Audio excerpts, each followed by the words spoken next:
Thank you, Richard and Nuz. Good afternoon, everyone.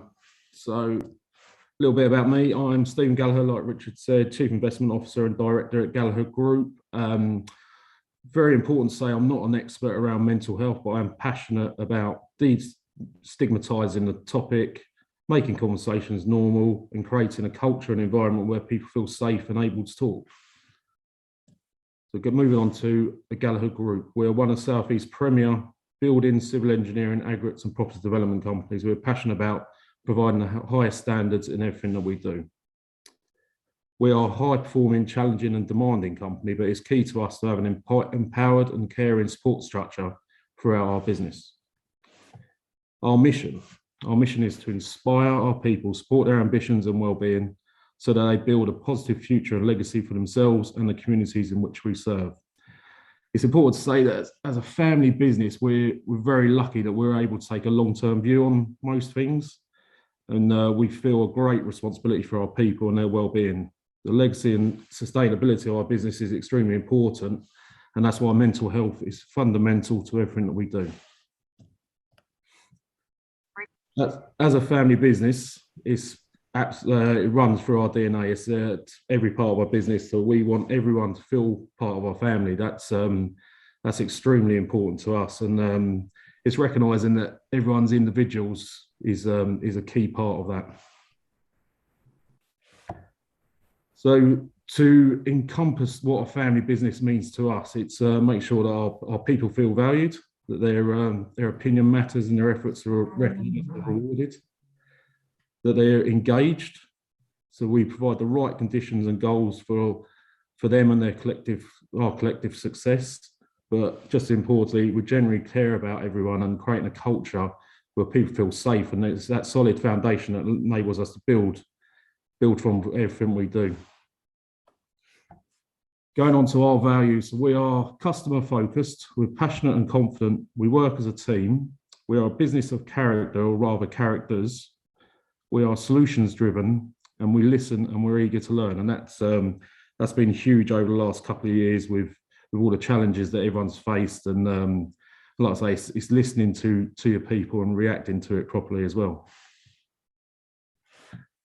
So our promise, this is the promise to everyone we're involved in, whilst we can focus on clients and everyone, well, community aspect is huge to us, and it's excellence delivered, and that's extremely important to us. The key one I want to pick out here is work as a team and ensure everyone gets home safely. That's huge to us, but for us, it's the psychological health of everyone as well, and that's the bedrock of everything that we work on. The construction industry's at the forefront, I believe, of the health and safety at work drive, and it's been huge. But it's brilliant that well-being has been added onto that, and mental health is obviously a fundamental aspect of that as well.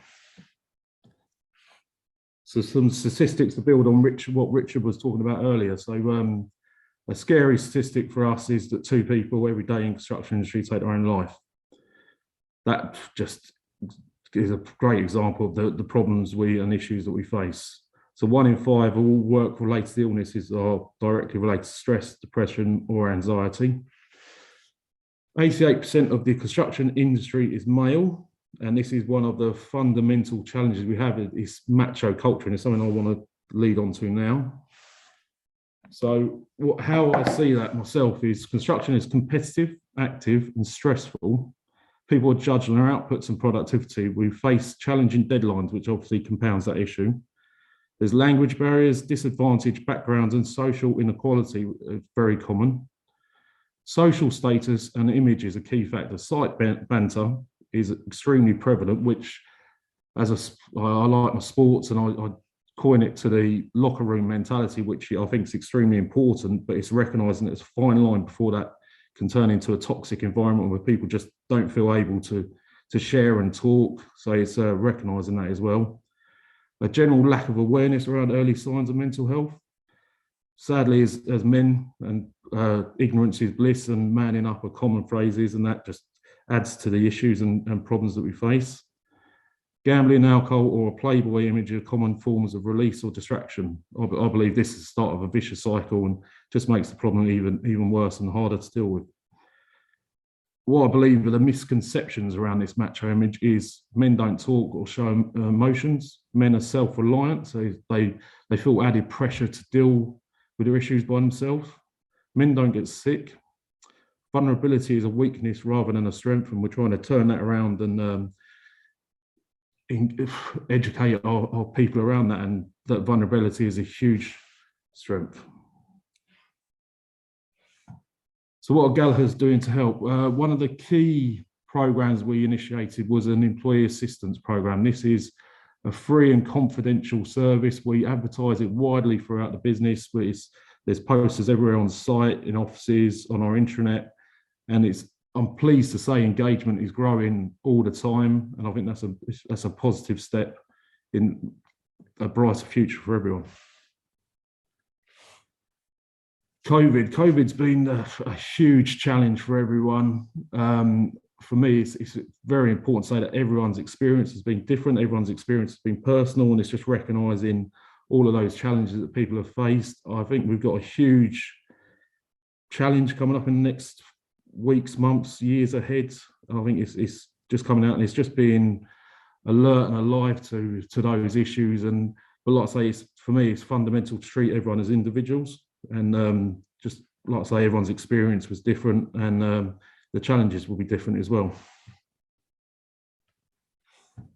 So we've got the Lighthouse Club, which is the construction charity. They've been fantastic in the last few years at driving a huge awareness campaign around mental health. There's loads of support. They're very discreet. They're very confidential. A massive drive was help inside the hard hat. So that was really getting into people's heads and just trying to normalise that conversation, which has been a massive success. And they are brilliant. My sister's a trustee of the charity, and we learn a lot from them when we embed all of their ideas, initiatives into our company and try and spread the word as much as we can. So what else have we done? So this year we rolled out a series of workshops which were attended by over 90 of our people. And that was huge for our business. That really did change the dynamic. It opened up the conversations, and the conversations that was had during and afterwards have been extremely enlightening, powerful, and it has made me extremely proud of our business and the people within it. So we're advancing that with mental health first aid training. So we're dedicated help throughout the business at every level, and just increasing that support network that I mentioned before. So just to finish, just want to share one story that impacted me in the business recently. A new employee that we brought on with life was struggling with a challenge at work. This was picked up by a foreman, who then obviously went on to mention it to a director. The director took immediate action and visited this chap the next day. The employee completely broke down, everything had got on top of him, and he saw no future. And this was exacerbated by the recent news that his girlfriend was expecting. The director listened and supported the employee and calmly went through each issue one by one with an action plan. Local doctor appointments were made to resolve the physical ailments, and these were treated and resulted in the employee passing his HGV licence, which had lapsed. This opened up new opportunities for him, and he saw a positive future. This lightened his mental load and reduced stress in one area, which enabled him to deal with those issues going forward. What I'm particularly proud of this story is that the director reacted quickly. He sat down calmly and went through it and saw a way forward. But the director's approach and actions validates our company's values and culture, supporting mental health in the workplace. The director took immediate action and it was autonomous. He didn't need to check with other members of the board because he knew it was the right thing to do. Mental health for us isn't just lip service. It's not a policy that we put in a folder or an initiative to tick a box. It's something that we live and breathe through our values and actions and continue to embed in our culture for the future. Thank you. Thanks, Stephen. Super interesting statistics and stories and other bits and pieces. A couple of bits I wanted to pick out on was the engagement on the EAP. I think being able to get people to use EAP services are great. And you said the engagement's been really, really positive. Do you know what your engagement levels are on your EAP? Yeah, we track it because obviously we're interested on numerous levels, but we track it. We're noticing the sort of an upward trend, which when I first saw it, I thought that was scary because is the problem getting worse? But I just think it's where people are more open to talking about it. So that's why I think I see it as positive. Before it was probably a people probably hid away, or like I say, it's ignorance is bliss. And the fact that people are now more open to talking and reaching out, I think it's extremely positive. Brilliant. I really also like the Lighthouse charity. It's the first time I've heard of those. And you said something about the hard hat. You had a phrase for the hard hat. What was that phrase? It's inside the hard hat. So this was so it's a huge drive across the industry. It was just encouraging people to talk, whether it was to the guy to your left or right, it was or up, down, wherever. But it was just like I say, just that whole encouragement and just to start talking. Yeah, brilliant. Question here from Sarah, and I know Nuz has also dittoed this question. How do you engage men at work, the ones that may not be proactive in looking after their well-being? How do you get your message and culture out to the people working on site? What methods have worked to get people involved and engaged?